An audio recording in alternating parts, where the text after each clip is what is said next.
What is up, guys? Welcome to Linda Insights. It's time for Father Friday. So, my dad once told me the funniest story in the whole No, world. it wasn't funny. It was so funny. Well, to you, but that's not a funny story. No. Okay, so anyway, he is going to be sharing with us the story of how he Made his first telephone call. exactly, and it wasn't even like a wireless phone. It was like the one with the what's it called? No, you have to dial. Yeah. Yeah. The connect. Okay, yeah, you get it. So, can you please enlighten me once again? Okay, this story happens to me in my teens. How old were you? I should have been around 18 years, I think. Okay. Yeah.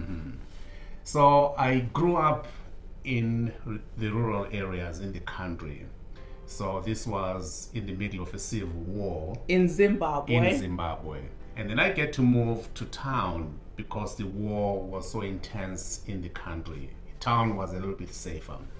So when I am in town, I have to enroll in school, and they are makeshift schools because there's so many children to be accommodated in the regular schools. So I'm part of this large group of students, almost around 100 students. So I showed my skills. I had many skills, leadership skills, of course. Whatever. I did. So I ended up being nominated as a leader in this community.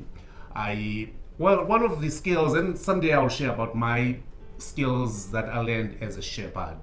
You see, I learned to listen, because when you are out with the cows and the goats and the sheep, you have nobody else to talk to except those animals. But the way you talk to them is listening more than talking to them. So that was a skill that I had, and many of the people from town, they didn't know about those things. So that's why I became a leader. But I was a leader who did not know some of the environment. By the way, let me finish up this telephone story. So we get to organize a trip to go visit an animal game park. So as a leader, I was the one who was going to make a phone call to this place. We had no email, so I couldn't email. So we didn't have telephones where we lived. So, but there was this central place where I grew up, where there was an exchange, and there were different booths in there. So what you would do is come in, book your call, and when they are ready, they will tell you, go to booth number 5 or booth number 9. So I wait. After paying, I go to my booth, and when I'm at my booth, I pick up the phone. They told me, if you got there, pick up the phone, because they'd already made the connection.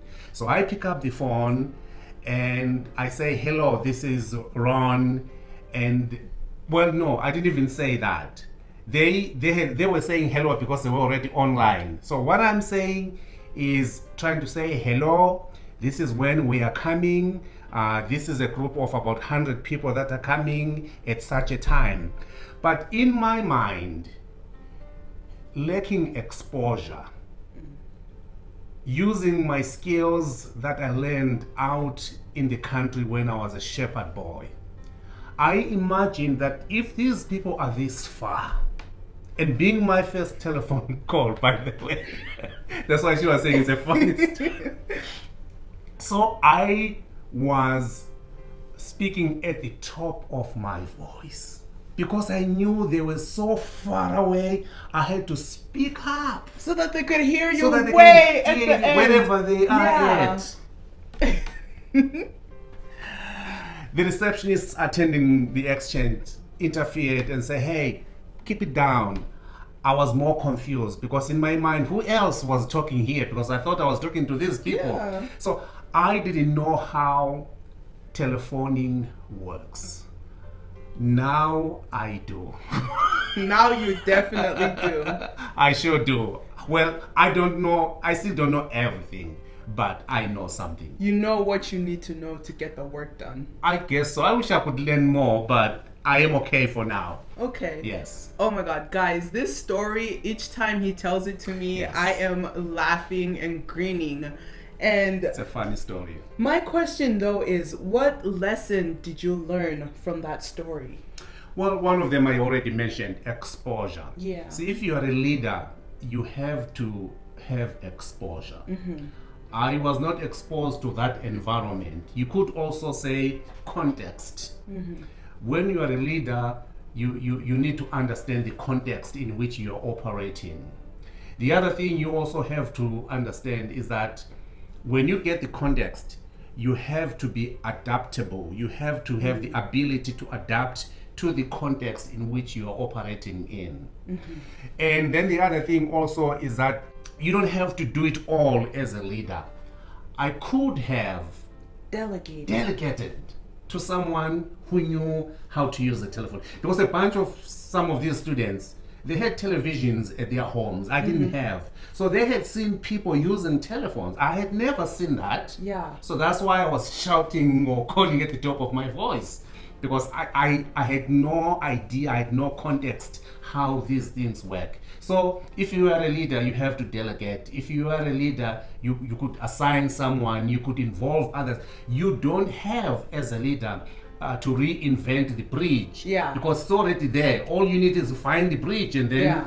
cross it. Yeah, you don't have to do it all. I No. think you're bringing such a great point, because often leaders think that they need to be the one doing the most, but you're in a team or Yes. a group for a reason. Each person has something to give and to share within that group. They bring Yeah. vital skills that make us a vibrant and successful team. Yeah, and a leader never has to have all of those skills. Not at all. It's Yeah. not, if they are in my team, the skills, then I have the skills.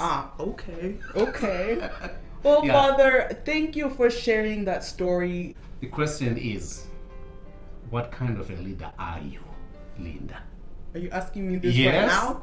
Well, I Well, am not. Think about it. You don't have to say it now. Okay, thank goodness, because I'm still trying to figure that out. Okay, whew, the pressure is off. But then my question for you is, what kind of a leader do you think you are? And if you like videos like this, smash that subscribe button, because I post Father Friday videos every single Friday. Bye.